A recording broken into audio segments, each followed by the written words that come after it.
chamaram aquilo de sorte. Outros disseram que foi sinal. João chamou de conversar com a senhora do pátio. Era assim que a história começava, sempre do mesmo lugar, o pátio da pequena escola-abrigo no bairro às margens do rio. No centro, sobre um pedestal gasto pelo tempo, estava a imagem de Nossa Senhora, vestidos azuis desbotados, mãos juntas, flores plásticas nas raízes. Para quem passava apressado era um enfeite. Para João, de 8 anos, era uma presença.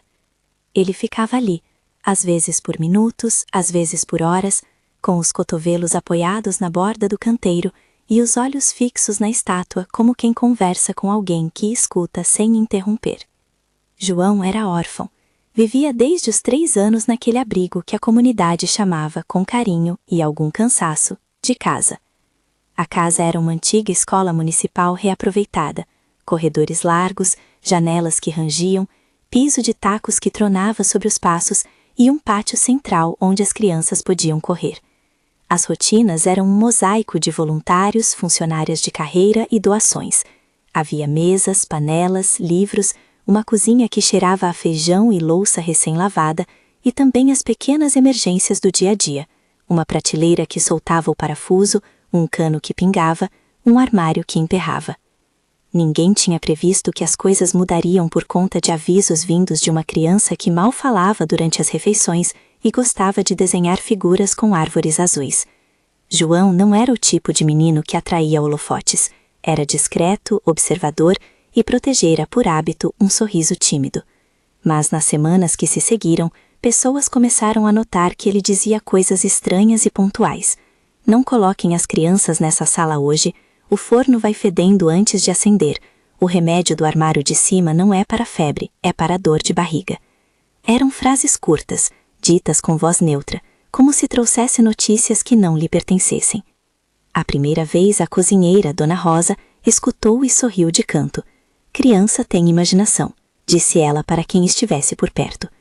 Mas algumas horas depois, quando foi acender o forno para o almoço, sentiu um cheiro leve, um perfume metálico e adocicado que subia do fundo do fogão. Não era o cheiro forte de gás que faz correr, era um aviso sutil, quase um suspiro. Ela abriu as janelas, logo chamou Felipe, o responsável pela manutenção aos sábados. Só para checar, disse, lembrando a frase de João. O reparo que viria a seguir foi simples no gesto e grande na consequência. O técnico encontrou uma conexão frouxa na tubulação, uma junta que precisava ser reapertada e uma válvula com selo rompido. Em poucas horas, o forno foi isolado até a substituição das peças. Se tivessem ligado o equipamento com a junta daquele jeito, relataram alguns técnicos depois, poderia haver acúmulo. E um risco evitado então começou a soar menos como sorte e mais como um alerta providencial. No abrigo, a notícia correu em medidas diferentes. Entre a equipe, foi uma providência que houve de se comemorar. Entre alguns voluntários, foi coincidência. Vivemos de sorte e de rotina, comentou a coordenadora, Helena, tentando explicitar a linha que separa a fé de pragmatismo. O que ninguém poderia negar era que a pequena atenção de João tinha desencadeado uma ação concreta. Verificação, anotações, troca de peças. Aparentemente, aquilo que saiu da boca de um menino resultou em um ato de cuidado que, dali em diante, passou a ser levado a sério. Dias depois, o segundo aviso chegou na forma de uma observação feita por João, enquanto arrumava toalhas na enfermaria improvisada. Tem remédio trocado ali no armário de cima, disse, apontando com o dedo sujo de tinta. Ninguém ali havia notado nada de errado. Os rótulos eram antigos, as embalagens guardadas sem ordem. Mas a enfermeira, Ana, abriu o armário e, seguindo a indicação, conferiu as embalagens. 2 caixas com medicamentos pareciam idênticas. Uma etiqueta amassada escondia a informação do lote. Uma bula estava faltando. Em vez de apenas reorganizar, Ana fez fotos, numerou, checou validades e encontrou um frasco próximo do prazo de vencimento que deveria, conforme a orientação técnica, ter sido descartado semanas antes. Mais uma vez a ação foi prática. Inventário, descarte responsável, aviso ao posto de saúde da prefeitura. O farmacêutico da região, consultado, emitiu uma nota simples com recomendações: manter medicamentos em armário fechado, temperatura controlada e conferência a cada 8 semanas. O documento chegou até a coordenação sob a forma de um memorando curto. Foi a primeira vez que a administração local registrou, em papel, que o abrigo precisava de rotinas de checagem regulares. E foi por causa da observação de uma criança que alguém olhou para dentro de um armário com a atenção de um fiscal previdente. A sequência fez com que parte da comunidade, a rede de vizinhos, professores, voluntários do final de semana, começasse a se mover com novos olhos. Alguns, com uma sobrancelha erguida, falaram que era exagero transformar pequenos incidentes em sinais. Outros, mais próximos do cotidiano do abrigo, diziam que, por via das dúvidas, não se podia negligenciar. Maria, uma voluntária que vinha às quartas para ajudar nas tarefas manuais, passou a anotar tudo em um caderno: o que João dizia, quando dizia, quem estava presente. Não é para acreditar sem pensar, ela dizia, é para checar e agir. O que começou como um episódio restrito à rotina do abrigo, logo alcançou a rua. Uma vizinha, Dona Lúcia, contou a um conhecido do jornal local que havia ouvido pela manhã uma recomendação do menino sobre um trajeto perigoso para atravessar a praça. Ele empurrou minha mão e disse: "Não vá por ali, tem um buraco grande." "Fui pela outra rua e encontrei o buraco que você nem imagina", relatou ela, ainda com as mãos trêmulas para descrever. O repórter escreveu uma nota discreta: "Criança alerta a comunidade para buracos na praça", e a prefeitura recebeu um telefonema do leitor. Foi assim que, por pequenos relatos cruzados, a história ganhou camadas. Não era apenas a cozinha ou o armário de remédios, era também ruas, caminhos, portas que rangiam. Com as notícias rodando, a prefeitura enviou um técnico de obras para uma vistoria rápida.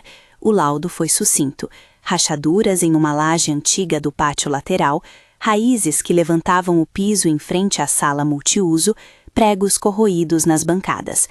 Coisas que a manutenção programada identificaria, escreveu o técnico. A partir dali, houve um telefonema, uma planilha, um cronograma. Que se trocassem ripas do telhado, que se reforçasse o suporte das portas, que se procedesse a uma limpeza mais atenta das canaletas. Nenhuma dessas medidas era heróica. Eram antes gestos de cuidado que se alinham com a rotina de qualquer instituição que conserva crianças. Enquanto a administração resolvia questões estruturais, a vida interior do abrigo começou a mudar também. Crianças que andavam mais soltas, como João, encontraram paulatinamente um espaço onde alguém verificava os brinquedos antes das brincadeiras, onde os cadeirões eram conferidos, onde se anotava quem entrava e saía. O clima de vigilância ganhou calor humano. Não era somente a checagem técnica, era a multiplicação de olhares afetivos. Dona Rosa parou de rir das frases do menino e passou a chamá-lo para contar como suas notas ajudavam na cozinha. "Você me salvou de um sufoco", confidenciou ela num canto, e João sorriu como se recebesse um elogio simples, sem entender todas as palavras. João, contudo, não explicava por que falava aquilo. Às vezes, à noite, um voluntário o encontrava sentado na escada da sala de leitura com o desenho de uma figura azul nas mãos. Quando perguntavam se alguém lhe ensinara a identificar riscos, ele respondia com a mesma naturalidade de sempre: "Falei com a senhora do pátio. Ela disse para prestar atenção." Nada mais. Não dizia o que a senhora lhe respondia, não descrevia vozes ou luzes. Para ele parecia um diálogo. Para os que observavam, era uma declaração que precisava ser interpretada com cautela. A terceira ocorrência que chamou mais atenção aconteceu numa manhã de chuva fraca. Um carro de entregas, desacostumado à rua estreita do bairro, derrapou ao frear para evitar uma poça que se formara no meio-fio. Por sorte, a motorista não despencou no barranco, mas a situação deixou o grupo do abrigo em alerta. João, ao ver o movimento, disse que a van não deveria passar pela entrada principal. "Tem chão solto ali", comentou calmamente. A equipe seguiu a sugestão e desviou a descarga pela lateral, economizando minutos e evitando um congestionamento perigoso. O motorista, agradecido, comentou que preferia seguir um conselho de quem conhecia as manhas do lugar. "Eu não ia saber daquele buraco", disse ele, e o aceno foi simples, sem dramatismos. A quarta vez foi mais emotiva. Dona Raimunda, uma moradora idosa que sempre deixava doces na janela, passou mal numa tarde. João, que brincava perto do banco em frente à casa, correu até a porta da cozinha e pediu para que chamassem a ambulância. A rapidez com que um voluntário, Felipe, pegou o telefone e ligou, a calma com que a enfermeira Ana prestou os primeiros socorros até a chegada do socorro avançado, tudo contribuiu para que a senhora Raimunda tivesse atendimento em tempo. No hospital, depois, ouviram dizer que a agilidade fora decisiva. Se tivessem esperado mais alguns minutos, disse alguém, completando a frase com um gesto de mãos que explicava o que palavras não podiam. Cada pequeno episódio acrescentava matéria ao que para alguns já tinha cheiro de sobrenaturalidade. Mas para a maioria, a sequência transformou-se em um conjunto de práticas que passaram a integrar a rotina. Havia agora um caderno no qual se anotavam observações de segurança, um checklist semanal que Helena revisava e um número de telefone do setor de obras na prefeitura que se tornou familiar. Mais prático ainda, surgiram horários para que voluntários mais experientes fizessem rondas preventivas antes de qualquer atividade que reunisse as crianças. Os avisos de João deixaram de ser curtos efeitos e ganharam consequências palpáveis. Prevenção. No meio dessa mudança de hábitos, surgiu uma figura que mexeu com os afetos do abrigo. Uma mulher que se apresentou como Ana. Ninguém usava o tia de início. Vinham notícias de que ela tinha sido amiga da família de João há muito tempo, que havia morado na mesma rua quando ele era ainda menor, que sabia de histórias de parentes. Ana apareceu pela primeira vez num fim de tarde, trazendo bolos e lembranças, e foi recebida com curiosidade. "Sou parente distante", disse ela, num tom calmo, e cumprimentou Helena como quem não precisava explicar muito. Para João, ela trouxe um abraço que apertou o peito de quem assistia. Foi como se alguém tivesse dito ao menino que havia um lugar seguro além do abrigo. O contato inicial declarou uma intenção cuidadosa. Não veio ao abrigo em busca de exposição, veio para ver. Pediu com educação para conversar com a coordenação e demonstrou documentos que indicavam laços de parentesco antigos. Helena, como era de praxe, registrou o encontro e marcou uma conversa formal para a averiguação. A presença de Ana criou uma tensão doce e medrosa. Havia uma esperança de reencontro e, ao mesmo tempo, a reserva necessária para que nada fosse precipitado. Os procedimentos foram simples e humanos: chamadas, pedidos de documentos, escuta cuidadosa. E mostraram que, além do milagre possível, havia regras que protegiam as crianças e garantiam segurança legal. O curioso, no entanto, era como João reagiu à presença de Ana. Em vez de se fechar, aproximou-se, e assim que ficou a sós com a imagem da senhora de azul no pátio, encostou a cabeça no pedestal e, com a voz baixa como quem trocasse confidências, disse: "Ela disse que posso ser criança de novo." Foi uma frase pequena, e repetida a quem perguntava, soava como um pedido e uma permissão ao mesmo tempo. Maria ouviu e escreveu num papel: "João, posso ser criança." A reação de quem estava ali foi imediata, um nó na garganta e um aceno de entender. Havia ali um pedido simples, a permissão de brincar sem ser o tempo todo o guardião de olhares alheios. Desde o anúncio das primeiras intervenções técnicas até a chegada de Ana, a imprensa local fez matérias curtas e respeitosas. Não houve manchetes sensacionalistas. Houve notas sobre cuidados adotados e relatos de moradores. A coordenação do abrigo solicitou, então, uma vistoria formal da prefeitura para as questões estruturais que sugeriam risco, laudos curtos e objetivos, com recomendações. O relatório chegou em poucas páginas: reforço de apoio na cobertura do telhado lateral, corte de raízes junto à sala multiuso, troca de janelas danificadas, revisão da caixa de gás e plano de manutenção trimestral. Nada místico, tudo prático. Ainda assim, o laudo passou a ser para muitos o elo que ligava as palavras de uma criança a ações concretas que garantiriam segurança.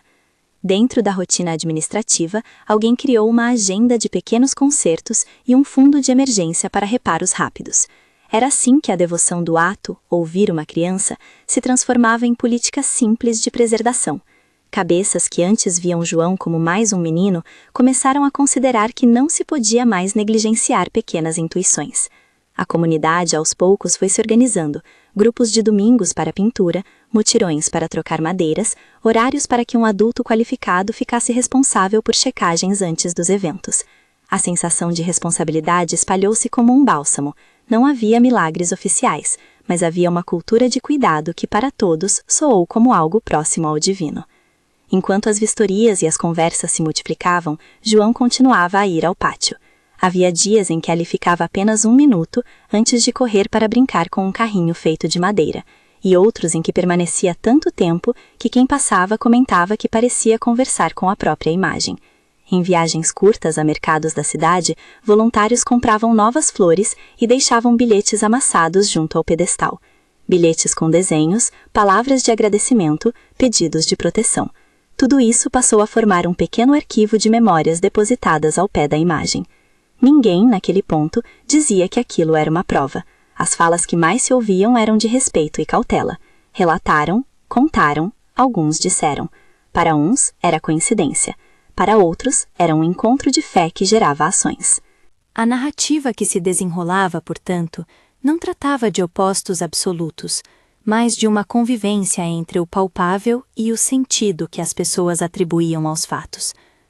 Aos poucos, as pessoas começaram a se perguntar sobre origem e destino, não em termos teológicos, mas humanos. Por que João falava com a imagem? O que ele entendia por poder ser criança de novo? A resposta, quando veio, não foi única.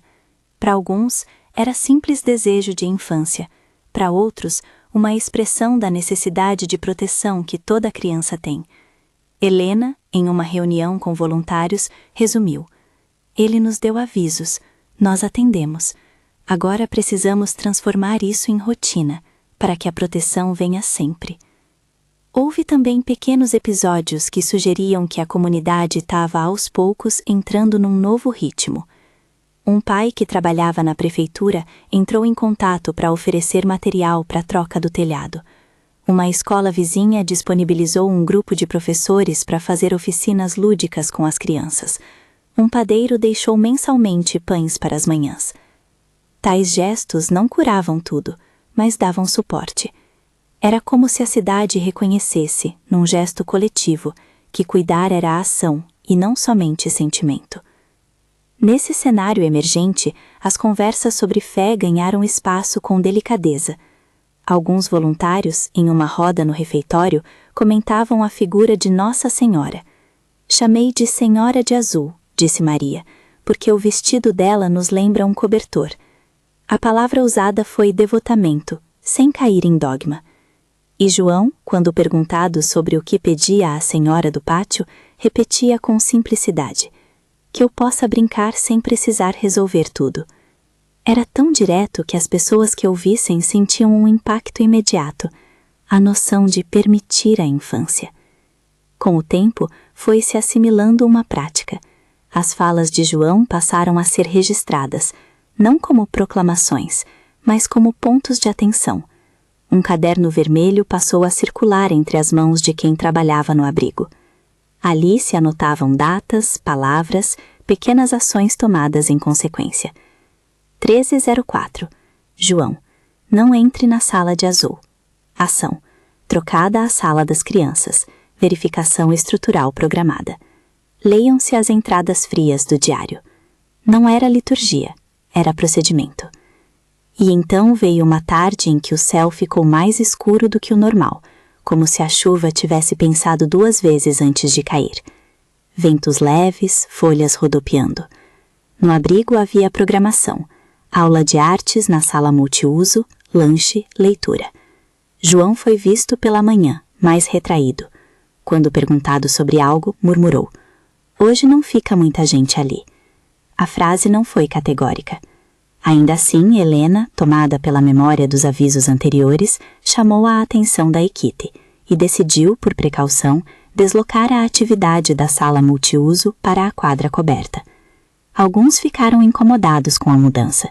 Era trabalho logístico, rearranjar mesas, avisar pais, mas aceitaram. "Mais vale o cuidado", murmurou Felipe, enquanto carregava sacos de materiais. Foi naquele momento que se percebeu que a história, até ali, havia tomado um rumo de 2 correntes, a técnica e a afetiva. De um lado, as laudas, vistorias e ordens de serviço. Do outro, abraços, bilhetes e pessoas que trouxeram bolos. Ambas se alimentavam. A checagem técnica precisava de quem se dispusesse a olhar. Os gestos afetivos precisavam de estrutura para não se esvair. João, no centro desse movimento, observava tudo com uma naturalidade que perturbava a dureza das certezas. Antes de a chuva apertar, houve tempo para mais uma conversa curta no pátio. Ana, aparente que vinha com intenção de aproximar-se de João, sentou-se no banco de madeira e falou com calma. "Se você quiser, podemos conversar sobre ir para minha casa em alguns fins de semana", disse ela. João puxou o colarinho da camisa, encolheu os ombros e respondeu. "A senhora do pátio falou que posso brincar." Ana sorriu e não insistiu. Havia procedimentos a cumprir, papéis a validar, avaliações sociais a serem feitas. O que não se podia negar é que, naquele instante, a possibilidade de acolhimento havia deixado de ser apenas notícia. Era um processo que começava. A chuva finalmente veio. No começo, apenas garoas, depois uma pancada mais forte que trouxe cheiro de terra molhada.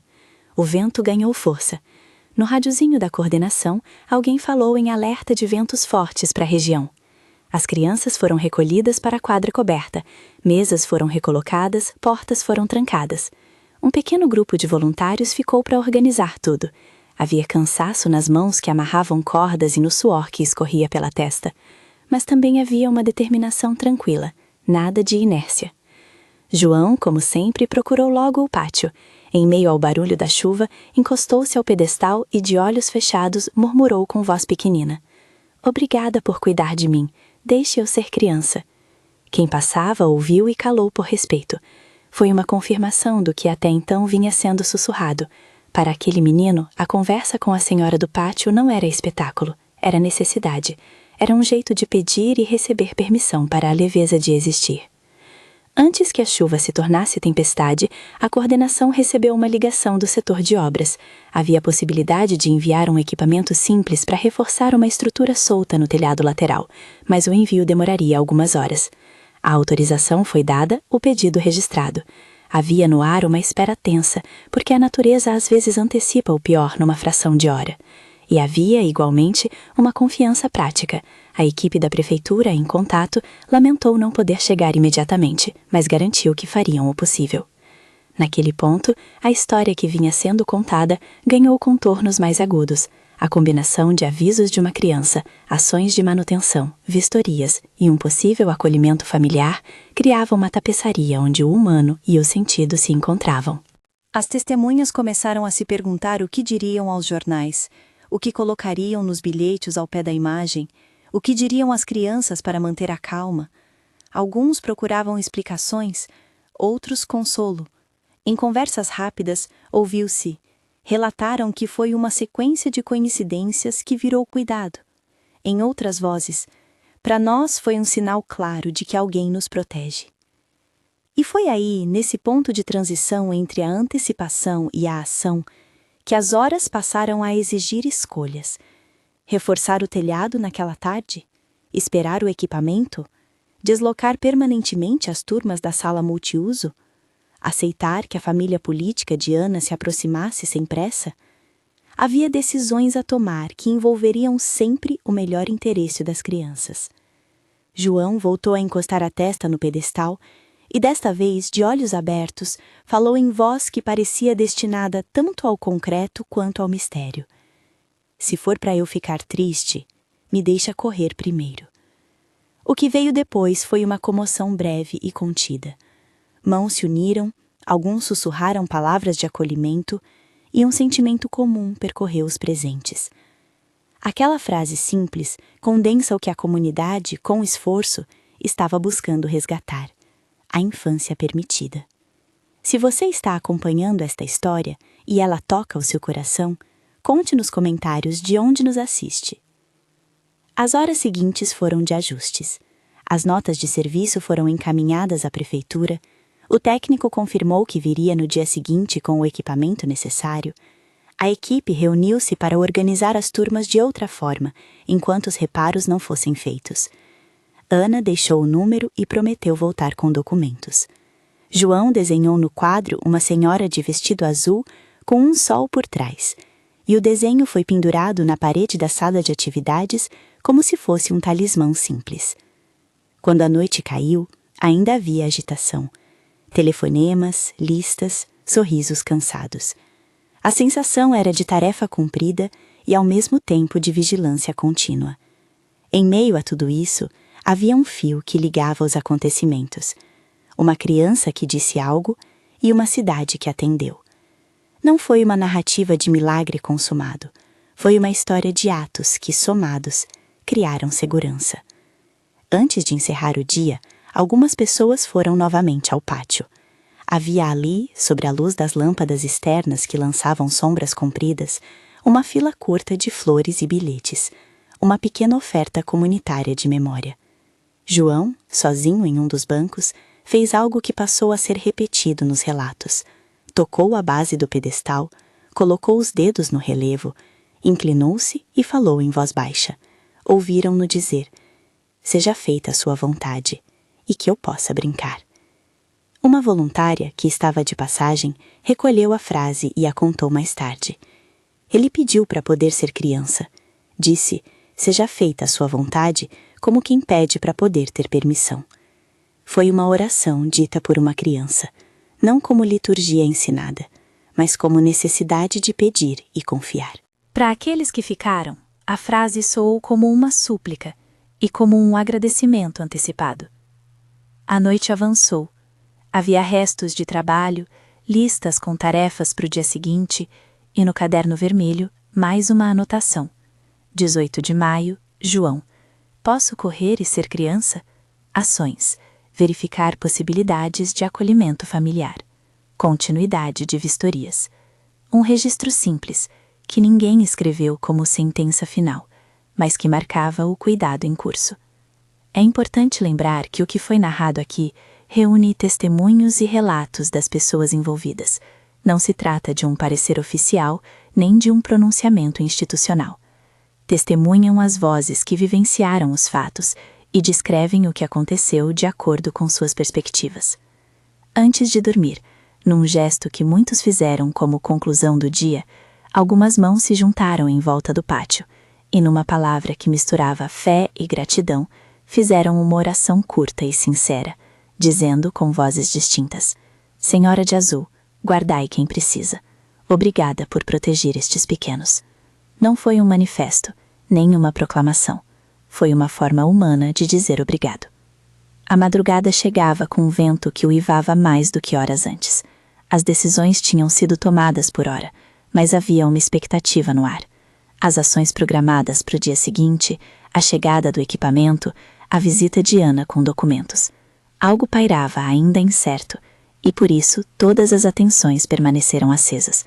A comunidade estava preparada para agir, mas sabia que a próxima manobra exigiria coordenação. E no pátio, João dormiu com a cabeça cheia de desenhos azuis. Em seus sonhos, talvez, a senhora do pátio lhe dissesse de novo que poderia brincar.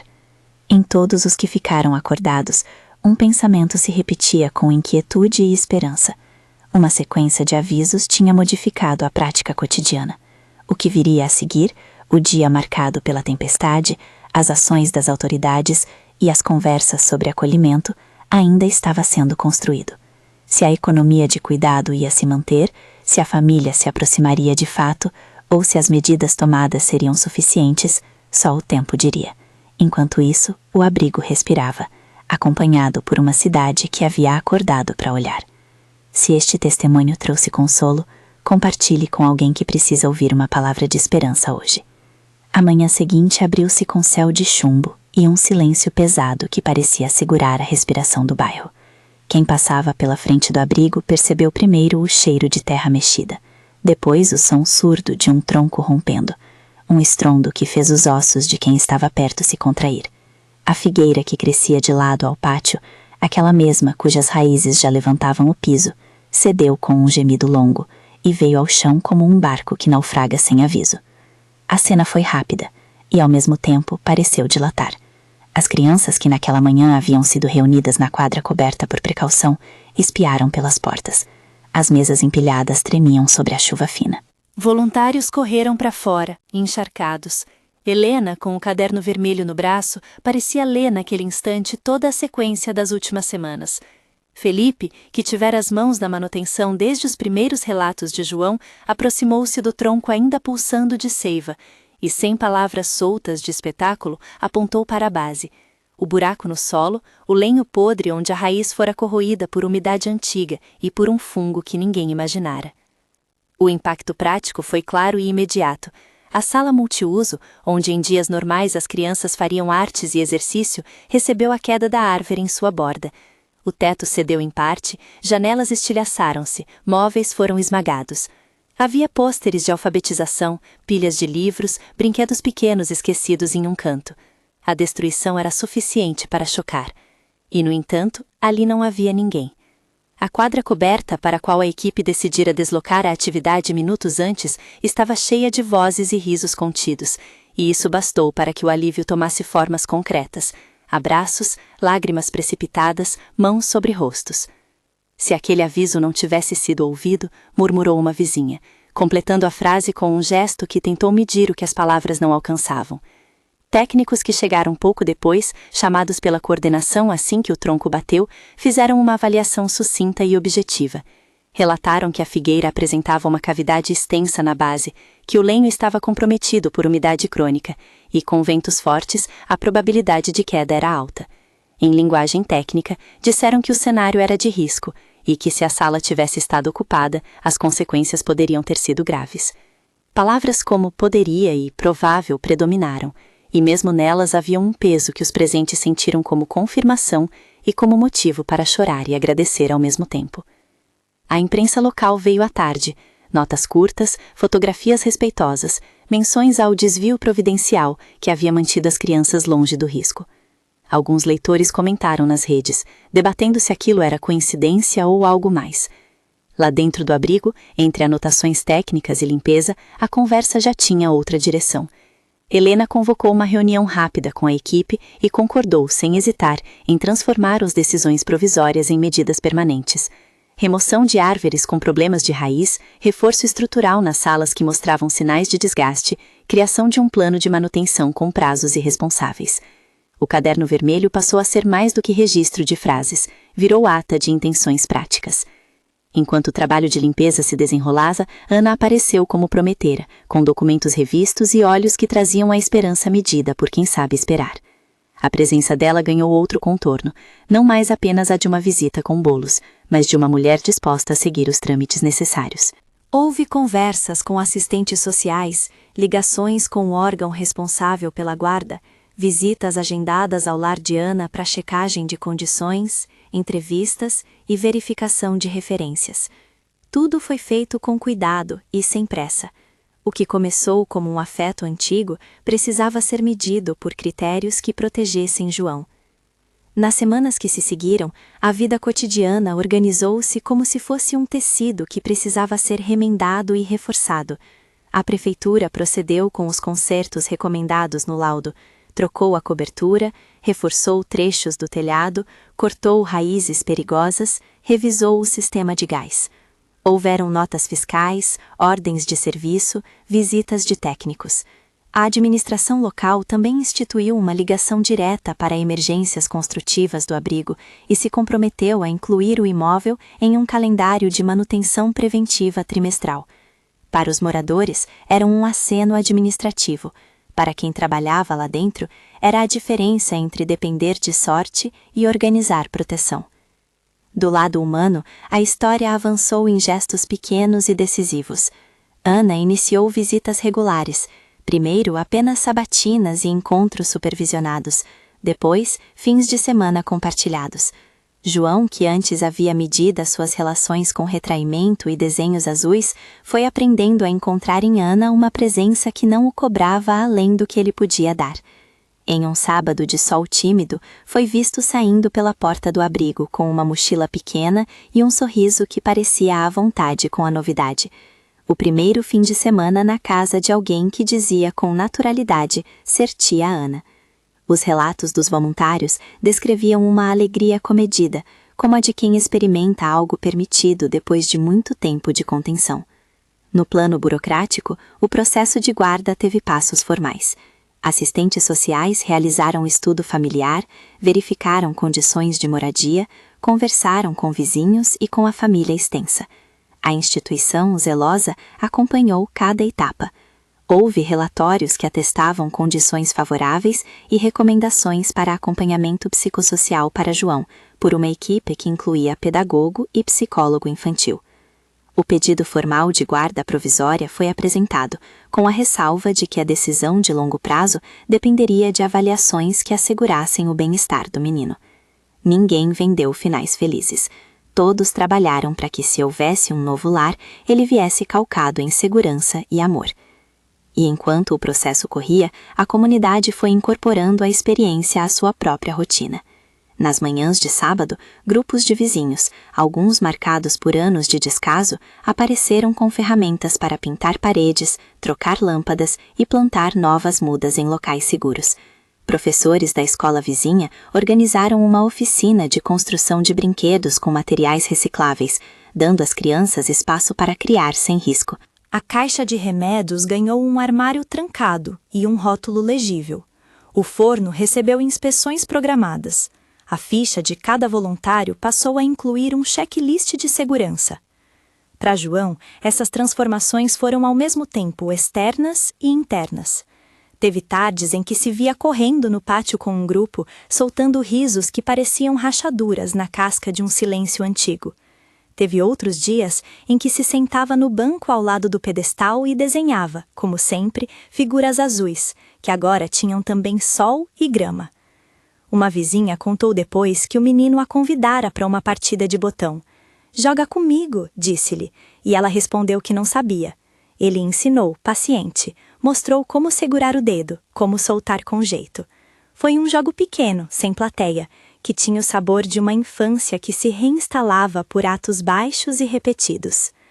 Os profissionais que acompanhavam o processo levaram tempo para trabalhar as questões que a história trazia: perdas precoces, confiança afetiva, limites. Houveram sessões lúdicas em que João recorreu às histórias para narrar vontades. Havia apoio para Ana, que aprendia a acolher sem substituir as rotinas protetivas da equipe do abrigo. Essa construção foi, para os que observavam, a parte mais frágil e mais preciosa, fazer com que o carinho não se tornasse pressa, para que decisões fossem tomadas com responsabilidade. A imprensa local acompanhou, em tom de cobertura humana, cada etapa, não como espetáculo, mas como registro de um processo de cidade. Um pequeno festival comunitário foi organizado para agradecer aos que ajudaram nos reparos, oficiais da prefeitura, voluntários, doadores. Houve música, barraquinhas com bolos, uma oficina de pintura para as crianças e, no centro do pátio, uma mesa com flores novas para a Senhora de Azul. Entre os presentes, algumas vozes ao relatar escolheram expressões cautelosas. "Foi como se fôssemos despertados", disse uma moradora. Outra completou: "Uns chamam de coincidência, outros de sinal. O que importa é que aprendemos a ouvir." O tempo passou com essa mescla de ação prática e gestos de afeto. Meses depois, já com o laudo arquivado e com as rotinas de manutenção consolidadas, uma pequena cerimônia informal marcou o que muitos chamaram de recomeço. Não houve decreto oficial nem celebração eclesiástica organizada. Havia, sim, um círculo de pessoas que passaram mão na mão e colocaram um pequeno ramo de flores frescas no pé do pedestal. João foi convidado a amarrar o laço. Inclinaram-se juntos, e a imagem ficou por alguns instantes rodeada de corpos que cuidavam. Foi ali, naquele espaço íntimo e público ao mesmo tempo, que João repetiu algo que já dissera de formas diferentes. Aproximou-se da imagem, tocou a pedra da base e falou em voz que era ao mesmo tempo firme e infantil. "Falei com a senhora do pátio, e ela disse que eu posso brincar." As palavras foram ouvidas por quem estava perto. Alguém registrou com uma mão que tremia, e depois aquelas palavras circularam como lembrança do que ocorrera. Para muitos presentes, não era uma sentença que requeria prova, era um testemunho. Para outros, um relato que valia porque desencadeou cuidados. No dizer dos que acompanharam o processo, e dizem até hoje, nada ali substitui procedimentos. "O que há é testemunho", afirmou um dos assistentes sociais em uma entrevista curta. relatam as pessoas. As providências técnicas foram tomadas porque havia risco averiguado. Essa distinção foi cuidadosa. A comunidade não pretendia transformar a experiência em julgamento sobre a origem do aviso. Preferiu antes respeitar o que cada um acreditava e transformar a atenção em política coletiva de proteção. Pouco a pouco, os choros deram lugar a outras formas de expressão. Em uma tarde, durante a oficina de construção de brinquedos, João subiu em um pequeno barril que fazia de palco e, com a espontaneidade das crianças, tirou o chapéu de um amigo e começou a imitar vozes. Riram-se dele. Ele riu também, sem a pressa das coisas sérias. Havia ali um recado silencioso sobre o que a comunidade se propusera a preservar: a leveza da infância quando acolhida de forma responsável. A relação com Ana ganhou contornos de família sem pressa. Certa vez, ao final de um sábado, João voltou ao abrigo e, com um pedaço de carvão, desenhou uma casinha e uma silhueta ao lado. Era a primeira vez que fazia um esboço de lar com tamanha naturalidade. Os voluntários olharam e ninguém fez força para desmentir a esperança. O processo legal seguiu seus passos. A guarda provisória foi concedida em meio a avaliações favoráveis. A adoção definitiva, caso viesse a ocorrer, foi deixada para um tempo em que o menino pudesse, com a assistência necessária, escolher e integrar memórias. Ninguém forçava nada. A prioridade foi sempre a proteção. Houve momentos de discordância e medo. Alguns questionaram se a transferência de rotina não retirava a autonomia do abrigo. Outros temeram que aquilo se tornasse narrativa de destaque em detrimento de necessidades de outras crianças. A coordenação, consciente dessas tensões, procurou equilibrar atenção e equidade. Criou-se um conselho que envolvia moradores, representantes da prefeitura e voluntários, para decidir prioridades de manutenção e programas de acolhimento. Assim, o cuidado deixou de ser um gesto isolado e passou a ser política de vizinhança. No último ato desta sequência de meses, numa tarde em que o sol chegava morno e os meninos brincavam despreocupados no pátio, João foi chamado por Ana para ir ao seu novo quarto. Um quarto em que aos poucos se colocavam livros e um cesto para brinquedos. Ele hesitou um instante, como quem mede se pode confiar em um presente que não pediu. Depois entrou, fechou a porta e, sozinho, ficou algum tempo olhando a parede. Quando saiu, trouxe um desenho: a senhora de azul no centro, um menino correndo ao lado, e ao redor, pessoas de mãos dadas. No pátio, antes que o dia terminasse, houve uma pequena reunião de agradecimento. Não houve discursos longos nem promessas. Havia reconhecimento prático. A prefeitura mantinha a agenda de visitas. A administração do abrigo assinara convênio para apoio psicossocial continuado. A comunidade havia instituído um pequeno fundo para emergências. O tom era de quem entende que proteção é costura lenta, não sopro de milagre. E então, num gesto que reuniu todo o fio da história, alguns presentes que se consideravam testemunhas dos acontecimentos fizeram uma oração curta, dita em palavras simples que misturavam agradecimento e pedido de cuidado. Senhora de Azul, vela por quem precisa. Guarda nossas crianças e ajuda-nos a cuidar. Foi uma oração que não exigia pronunciamento oficial nem garantia. Era testemunho de quem viveu, de quem viu a árvore cair e as crianças a festarem. Foi, acima de tudo, um agradecimento em voz baixa. João aproximou-se da imagem pela última vez naquela tarde. Encostou a testa na pedra do pedestal como quem deposita um segredo. E, olhando para a figura que tantas vezes chamara a senhora do pátio, murmurou: Obrigada por me deixar ser criança. Era uma frase curta, e ouvi-la ali foi suficiente para que uns sorvissem ar de alívio e outros guardassem silêncio.